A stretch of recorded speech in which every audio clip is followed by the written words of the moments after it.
ഹജ്ജിന്റെ പ്രധാന കർമ്മങ്ങൾ പൂർത്തിയായ ശേഷവും മക്കയിലെ പരിശോധനയിൽ നൂറുകണക്കിന് പേർ അറസ്റ്റിൽ. ഹജ്ജ് അവസാനിക്കുന്ന ജൂൺ 11 വരെ നിയന്ത്രണങ്ങൾ തുടരും. പിടിക്കപ്പെട്ടാൽ പിഴയും നാടുകടത്തലുമാണ് ശിക്ഷ. ഹജ്ജിലെ പ്രധാന കർമ്മങ്ങൾ പൂർത്തിയായെങ്കിലും മക്കയിലെ പരിശോധനകൾ തുടരുകയാണ്. മിനയുടെ പ്രവേശന കവാടങ്ങളിലും മിനക്കകത്തും അനധികൃത തീർത്ഥാടകരെ പിടികൂടുന്നുണ്ട്.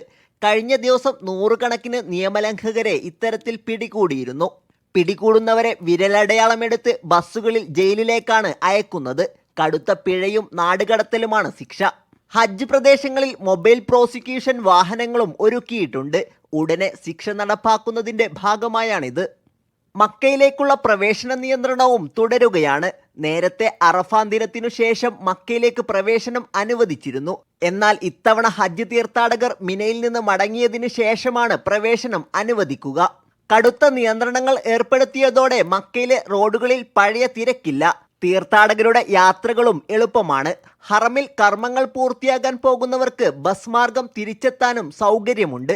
Sabith Saleem, media 1, Mecca.